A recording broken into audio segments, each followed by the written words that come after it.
Chef last night, which I had never seen, the Jon Oh, Favreau right, okay. film. Yeah. And then by the end of it, I was just like crying and be like, see, you should just do what makes you happy. I was like, need to remind follow your myself this is dream. a Hollywood script, and that, you know, the magic investors don't appear from everywhere to just throw money at your hobby or whatever you want to call it. So, but yeah, that was quite funny, quite timely watch actually. Yeah, I like that. I saw it at the cinema when it came out, and I watched it a couple of times. Yeah, it's a good sort of fun. Makes you really hungry. Oh, yeah, I know. I was working my way through like a bag of crisps and some mini eggs because I was like, I'm starving watching this.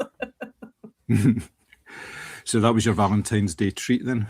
Watching Chef and getting hungry? Chris made mac and cheese. Yeah, his mac and cheese is so good. He puts bacon through it. It was amazing. And I had made like big garlic bread baguettes and stuff like that. So he was using them as well with the mac and cheese. But I was just like in a food coma, but because it does like seeing all that cooking and like close-ups of like really delicately plated food and stuff like that. I was like, I'm starving. A nice thing to do with mac and cheese is see like the wee cherry tomatoes. If you half them and put them on the top, just at the end of it, and they kind of just sort of they soften up a wee bit without getting like totally squishy. That's really nice as well.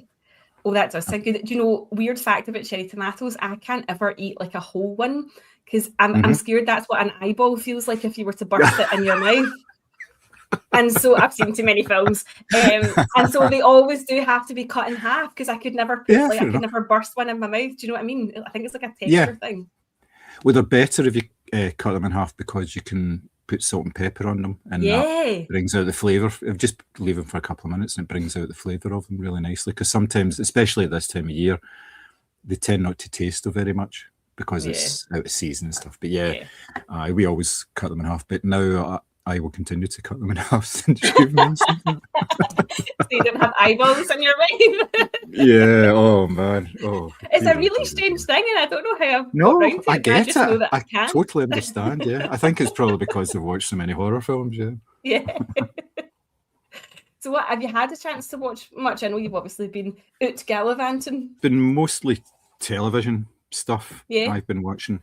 I've been working my way towards the end of season 1 of Landman, the Billy Bob Thornton oil drama set in Texas. It's a Taylor Sheridan program, and it's really good. It's actually quite funny, and there's a lot of good drama in it as well. It's more of a family drama more than anything else, but there's loads of elements to it, and it's really, really watchable. See, once you finish watching one episode, you're like, I could just watch another one. You know, it's only 45 minutes, and you can kind of get carried away. So I've only got one episode left of season 1, and it's kind of been building up really nicely with the various sort of plot elements that should all come together quite nicely. And I know there is a second season of it already, which aired on Paramount Plus last year.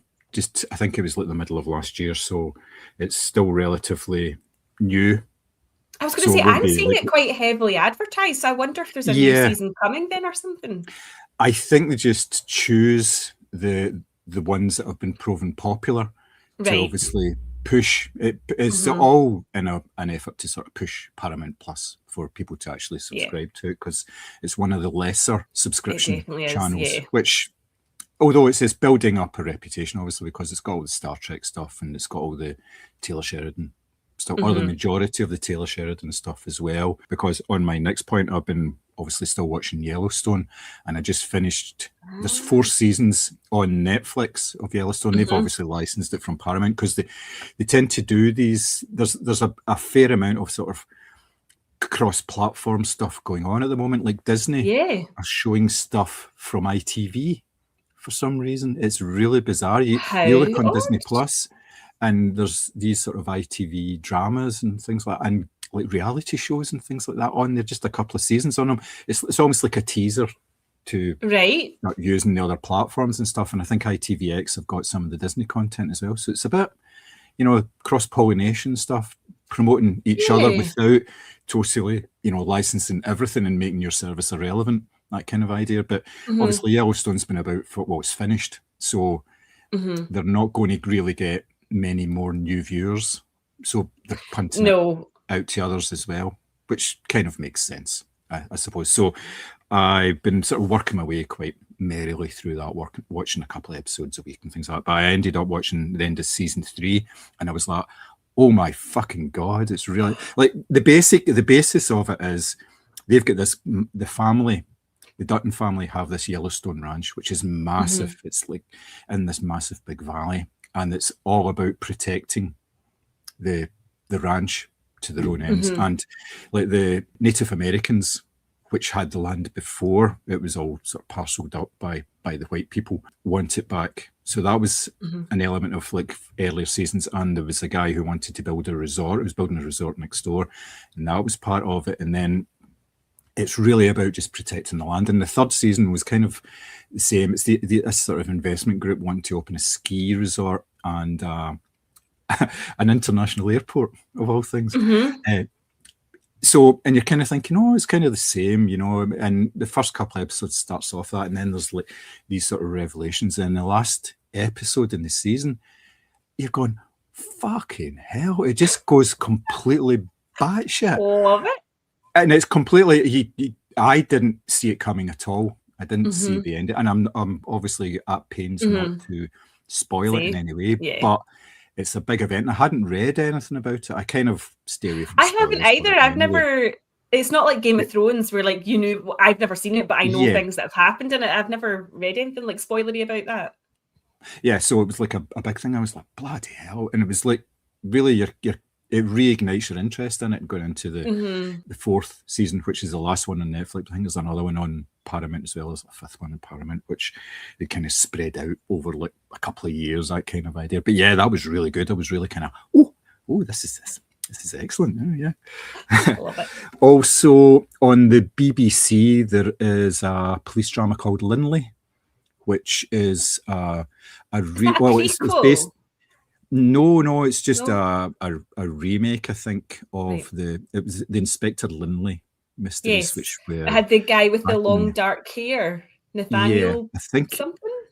Yeah, it was like the 80s or the 90s. I think it was around, and it's obviously based on books as well. So they've kind of revitalised that, made it from him joining the local police force. He came from the Met, and what they've done. It's the same idea as some sort of ITV police dramas. They've just made 3 or 4 episodes, and they're all feature length. They're all like an hour and a half long. So it gives the sort of story a chance to breathe over one complete episode. And it doesn't mean like they have to stretch out over 2 1-hour episodes either. So it kind of makes sense.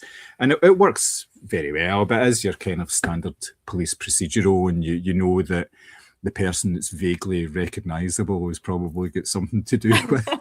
You see them early on, and you know they're going to be. So that just comes from watching lots of TV and films, and you recognise people who are going to be in it. That kind of idea. But yeah, it's reasonably good. It was only 4 episodes, all an hour and a half long. It's all on iPlayer. It's quite easy to dip in and out of these things as well. So yeah, that was pretty good. On Talking Pictures TV, they've started showing the original series of The Man from U.N.C.L.E., which is Robert Vaughn and David McCallum. Yeah, so they're showing those like sort of one a week at the moment, and it's really sort of kitsch, and it's not very serious at all, you know, and particularly implausible. A lot of the stuff in the fighting is very sort of 1960s TV fighting. They're all using karate moves and things like that. So it's quite fun. David McCallum's Russian accent is interesting. It like kind of wavers now and again. But yeah, it's quite fun watching it as well, because I'd not seen that for years and years. And even then, it was only sort of bits and pieces. So I've been watching that, and that's quite good. Quite enjoying it. And an offshoot of the sort of the Vampire Diaries, the Anne Rice books.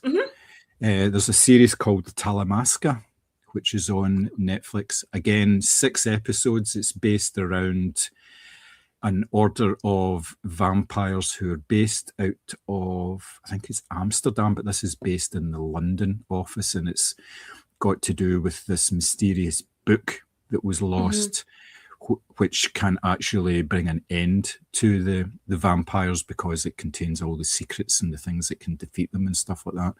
And again, 6 episodes. William Fitcher's in it as the big bad, who I mean, he really totally hams it up in this, and it's really, really good. And it doesn't outstay its welcome. I think there's going to be more of it because it was kind of left on a bit of a cliffhanger, but really good series, really interesting. I'm looking more and more for things that just last, sort of limited series, you know, even like 10, 12 episodes, that's fine. But sometimes when you've got that, you have filler episodes and things like that. So something's concentrated just into 6 episodes, that's fine.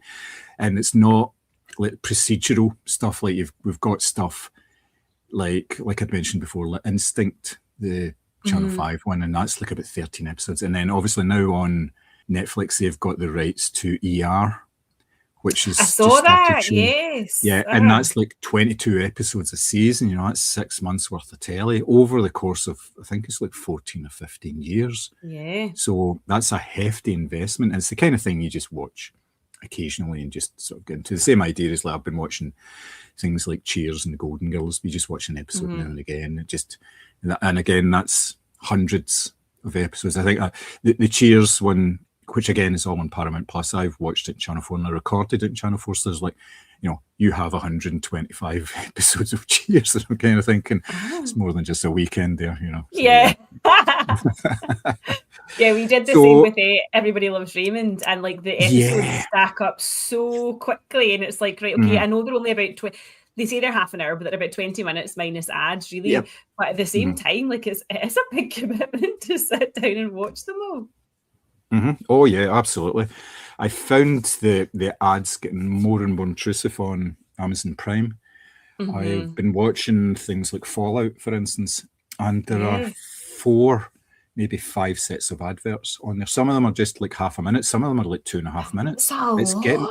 It's getting ridiculous. It really is. But it's probing you to buy, obviously, because it wants to make you annoyed enough that you'll pay for no ads, essentially. Yeah, aye. And they've obviously introduced new elements to the adverts as well, whereas you've got if it's got like Vileda Super Mops or something like that, you can actually click on it to add Vileda Super Mops to your Amazon basket in the advert now, and there's loads of them like that. Whereas I don't know how successful that's going to be, because people tend to shop around if they're going to buy something. They're going to look at it and say, well, what's the cheapest? Is it cheaper from Amazon, or could I go to Argos, or could I go to Sainsbury's and get it, that kind of thing. But yeah, it's the advertising on Amazon is getting worse and worse all the time. And it used to, they said, oh, it'll be, you know, wouldn't be. They said it was just top and tail originally. Yeah. They didn't say there'd be anything in the middle. But now you're getting it in films all the time. You're getting maybe 2 in films, and TV stuff is unreal. It's just sort of standard every 10 minutes or so. It's like watching ITV. Yeah. Except the quality's better. You're watching better quality stuff, obviously. But, yeah, apart from that.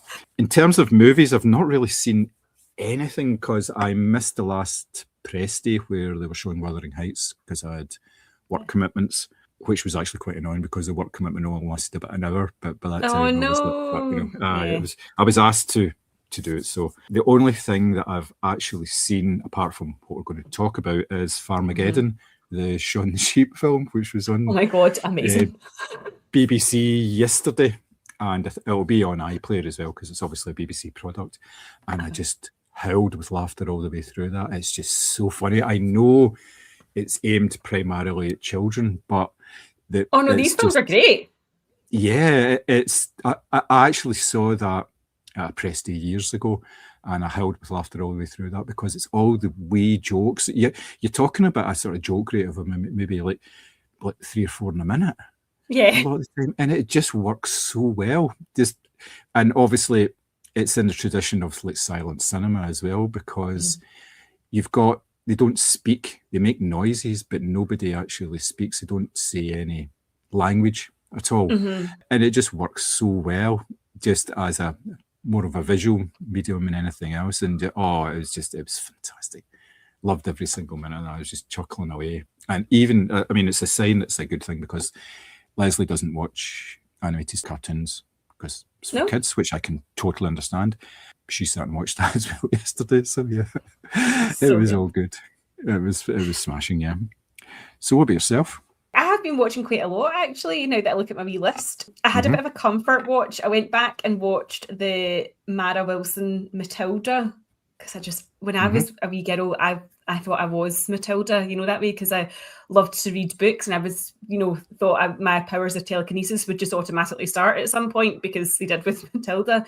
I really love that film. I love the score. I love the magic. I love Danny DeVito and Rhea Perlman as the parents, because they're so bloody awful, but you just love them. And then Miss Honey is just so sweet as well. And so that was just a nice wee, like, sit down, cozy blanket comfort watching a Sunday afternoon. That was really nice. Have you seen the newer one of that? The I latest haven't, because I feel like it's one of these films where I can't go, like, I don't want it to upset the magic that I feel when I watch the original. Like, I strongly associate with that, because I had the book when I was wee, and I remember watching the film. And so I think the new film is based on the musical, isn't it? Yes, it is. Yes, aye. I'm just too scared I don't like it. I know that sounds really pathetic, but no, totally. No, it's just, I found out you find that sometimes with music and things like that as well. An artist brings out an album and you love it, and then you hear the first song of the new album, you're going, I don't know if I like this. Yeah. No, I can recommend it. I've seen the film, and it is very good. The film of the musical, it's fun. Yeah. Obviously, I don't have the same association with the older version of it, but I thoroughly enjoyed the new film. And Stephen Graham is the dad in this. He's particularly so good. Yeah. So I watched that. I've watched a documentary on Netflix, which I highly recommend to true crime lovers, called The Perfect Neighbor, which is about a woman in a sort of like cul-de-sac in the States she's like an elderly white woman, and a lot of other people in the neighborhood are like people of color. And she phones the police regularly, complaining that the kids are trespassing, in inverted commas, on her land. And the way this documentary escalates is absolutely batshit. And I read into a wee bit about it afterwards, and the internet is very divided as to who is in the right. And it's one of these things where we've all had a bad neighbor, right? But the way, and of course it's the States, everything's like, 10 times over the top, but most of it's like body cam footage from the police, who regularly get called out to the neighborhood, obviously, to deal with her or to deal with the kids or whatever. And it's quite shocking. And it's one of these documentaries where you're like, yeah, only in America would that get to that point, basically. So 90 minutes, definitely worth the watch if you enjoy a bit of true crime. Another documentary that I've watched was John Candy, I Like Me, which is on Amazon Prime. So that's the documentary, obviously, about John Candy. I found that really bittersweet, and obviously with Catherine O'Hara passing away, and she's in the documentary, and they talk about their time on like the Canadian Saturday Night Live and how they all sort of came up together on that comedy circuit.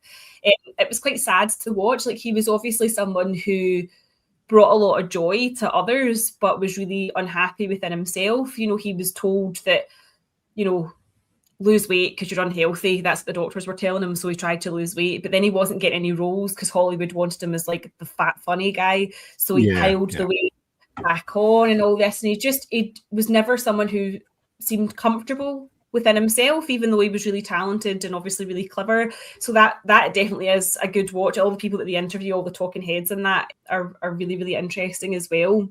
I also watched a film called Home, which I reviewed for Nordic Watchlist, which starts off in the former Yugoslav Republic, obviously at the start of the various wars sort of breaking out there. And a family are told that they can move to Denmark. They have 3 children. They're told they can only bring 1.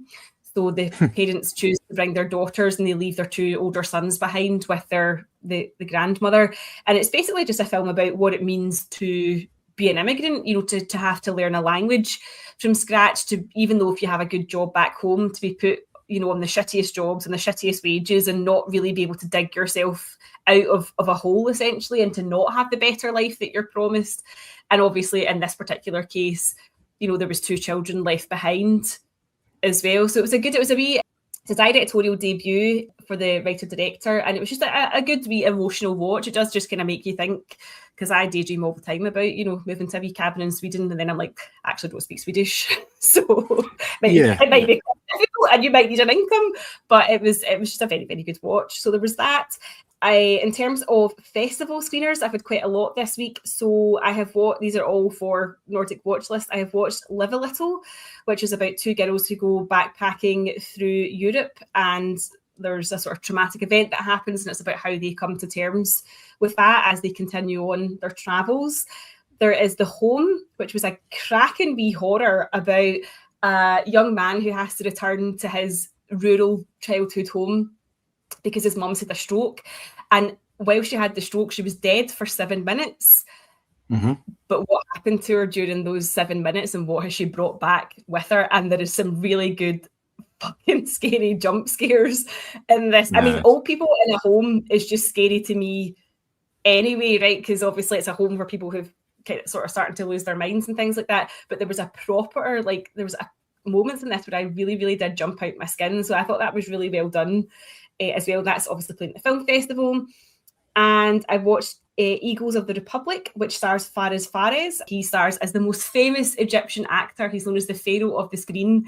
And there is a military coup in the country, and he's given basically an ultimatum: either do the films that we want you to do, or we're coming after your family, because we know that your son's, you know, posting things online that he shouldn't be.